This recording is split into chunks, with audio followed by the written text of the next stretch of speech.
Alrighty, und damit ein herzliches Willkommen zu einer neuen Folge Shakes and Fidget mit mir und Basti.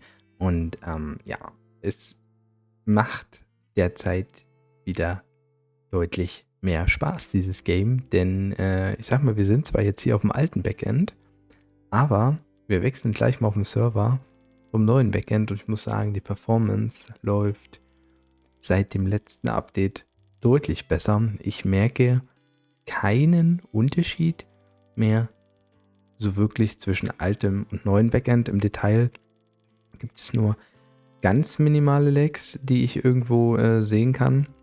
Aber das kann entweder auch an meinem Internet liegen oder auch daran, dass das hier halt ein amerikanischer Server ist, hier wo ich mit dem Demon Hunter unterwegs bin, der jetzt ja der Demon Hunter 2.0 ist, mit einer erhöhten Chance. Wir wollen uns das jetzt hier ein bisschen angucken, vorher aber noch. Es gibt den legendären Dungeon zum 13. Geburtstag. Das Video dazu kann man sich angucken. Sehr geil gemacht, sehr gut animiert. Wir haben ein 13-jähriges Shakes und Fidget, also so wie die ungefähr ausgesehen haben in diesem Alter, ist wirklich sehr geil. Es wird auch nochmal Infos zum legendären Dungeon geben, beziehungsweise morgen am Freitag ab 16 Uhr auch nochmal etwas für euch. Und zusätzlich werde ich wahrscheinlich auch am Freitag Livestreamen. Da können wir das Ganze auch nochmal ein bisschen bereden und uns auch den Legi-Dungeon angucken. Denn wir haben ja auch Pilz-Event jetzt am Wochenende mitunter. Das heißt, auf einigen Servern kann da nochmal Pilze aufgeladen werden und durch den Dungeon gegangen werden. Weil, also wenn die Performance im Dungeon auch so ganz gut ist, ja, dann sehe ich hier halt ja, sehr viel Spaß auf uns zukommen. Ne? Also das ist jetzt das Skillen auf dem neuen Backend und ja, wie gesagt, ich merke kaum einen Unterschied. Es ist vielleicht nicht hundertprozentig perfekt, aber so ist die Performance für mich definitiv spielbar. Ich kann meine Abenteuer bei Bedarf durchentern. Ja, also das ging halt überhaupt gar nicht die letzten Wochen. Unabhängig mal davon, ob das jetzt hier ein Demon Hunter ist oder nicht. Ich habe auch das Gefühl, dass das Gold-Pit-Problem deutlich geringer geworden ist. Also sich vielleicht nicht auf 0% reduziert hat, aber ich sag mal, es hat sich sehr doll reduziert. Also ich habe das mehrfach jetzt mal getestet und ich glaube, einmal ist mir aufgefallen, wo es nicht funktioniert hat. Es macht mir aber sehr große Hoffnung und ich hoffe, die Performance bleibt so, weil dann haben wir eine gute Basis. S9 US ist natürlich jetzt auch nicht der mega aktive Server. Deshalb meine Frage natürlich an euch, wenn ihr auf neuen Backend-Servern unterwegs seid, wo ein bisschen mehr los ist die Performance für euch auch spürbar besser geworden und stabiler? Würde ich mich freuen, wenn ihr mir das mal in die Kommentare schreibt. Auf jeden Fall kann ich sagen, dass alle Bereiche im Spiel wieder für mich auf diesem Server hier besser funktionieren. Und ja, mit diesem Projekt oder mit diesem Char will ich ja langfristig auf dem Server in der Ehrenhalle weit aufsteigen. Das ist noch ein langer Weg to go, aber ich bin guter Dinge und letztendlich ist der Demon Hunter jetzt ja besser geworden. Wir haben jetzt eine bestätigte 44%ige Chance auf einen Revive mit 90%, wenn er sich revived. Das ist schon mal klar.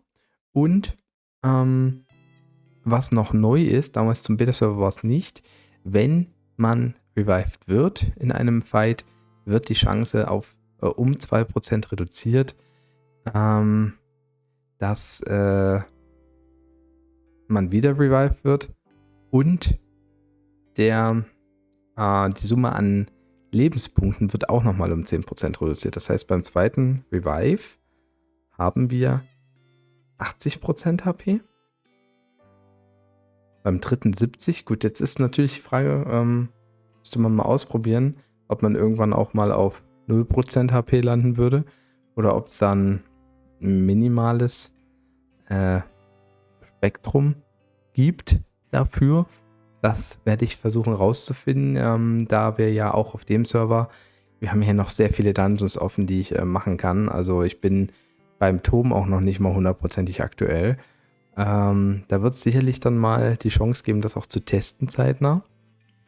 Aber das bedeutet, der Demon Hunter ist im Prinzip schon noch besser geworden von der Revive-Chance, aber er wurde jetzt dann insofern genervt, dass diese Fähigkeit immer, also je häufiger sie passiert, desto weniger stark ist sie. Ja? Und das Ganze resultiert dann halt daraus, dass der Demon Hunter im PvP jetzt nicht deutlich stärker geworden ist. Also das Ganze gucken wir uns mal an, und zwar mit den Pilzen. Ach nee, die habe ich weggemacht.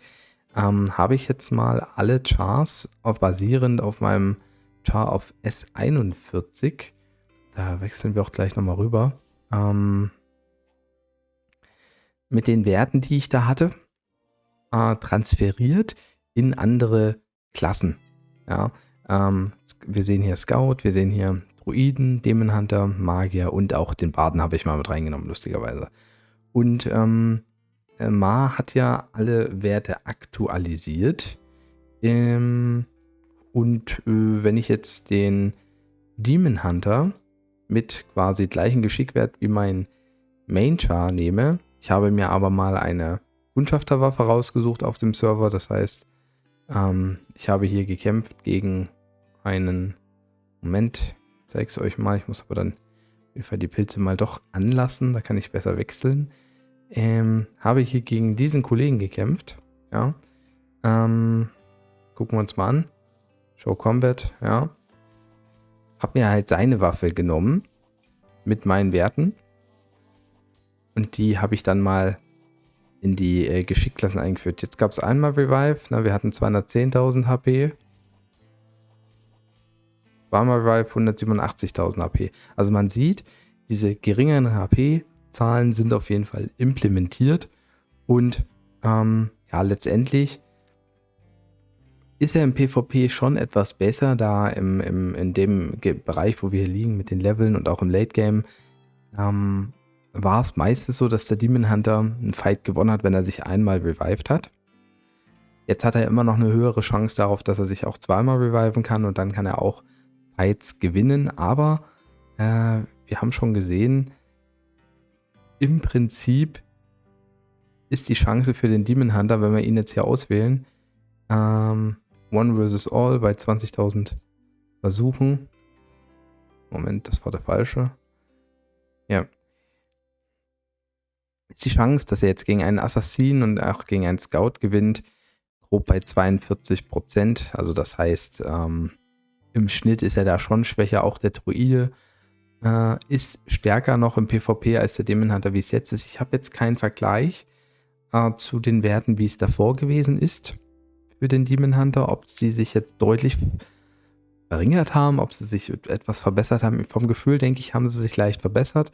Der Demon Hunter ist stärker gegen den Magier und vor allen Dingen stärker gegen den Barden. Also der Barden, der stinkt halt gegen fast alles und jeden ab und so richtig weiß ich nicht, womit das zusammenhängt, aber also ja, dass das so krass variieren kann und wie man das lösen kann, dann bin ich der falsche Ansprechpartner, sagen wir es mal so.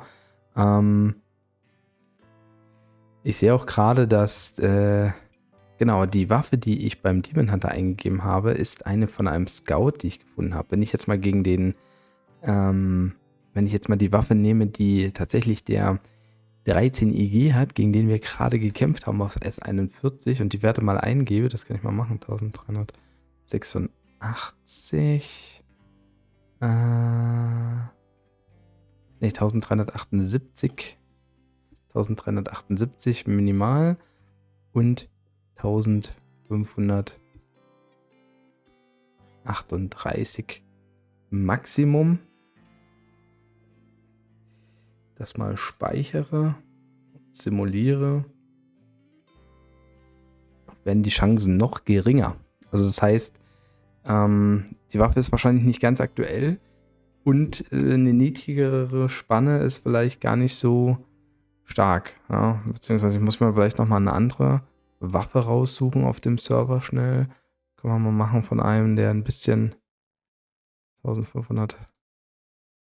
Ja, die ist schon etwas schwächer. Oh ja, die ist auf jeden Fall schwächer. Wir müssen eine höhere Waffe nehmen.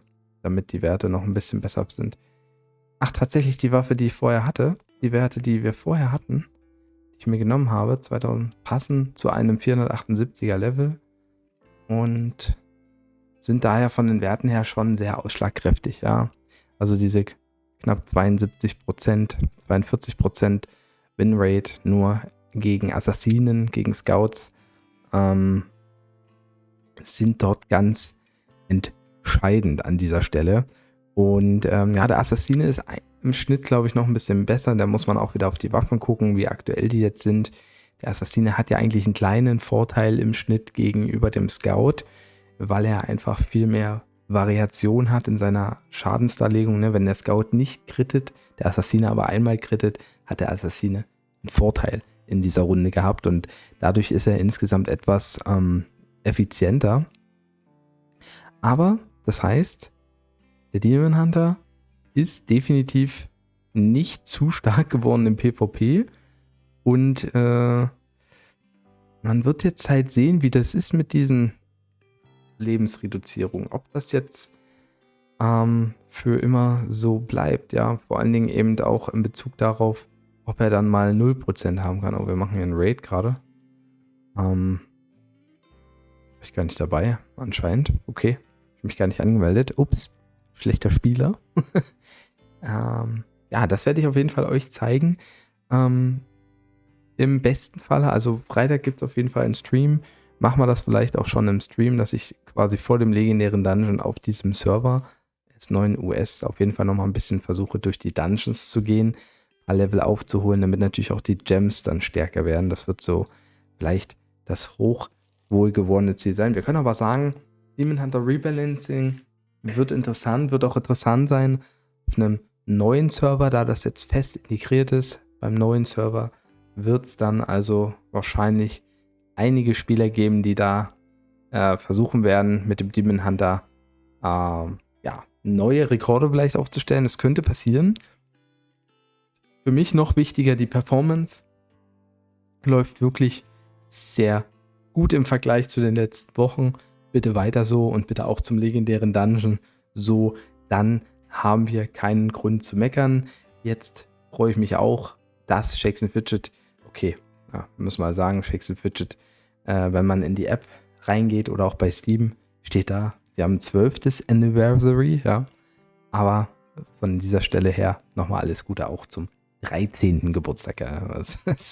Vielleicht fixen die auch noch diese Anzeige mit dem 12. Anniversary, wäre auf jeden Fall sehr witzig. Ja, so viel erstmal dazu. Ihr habt alle wichtigen Infos. Wenn euch das Video gefallen hat, gerne einen Daumen nach oben lassen, würde ich mich freuen. Ansonsten haut erstmal rein. Macht das, tschüss und Servus, euer Basti.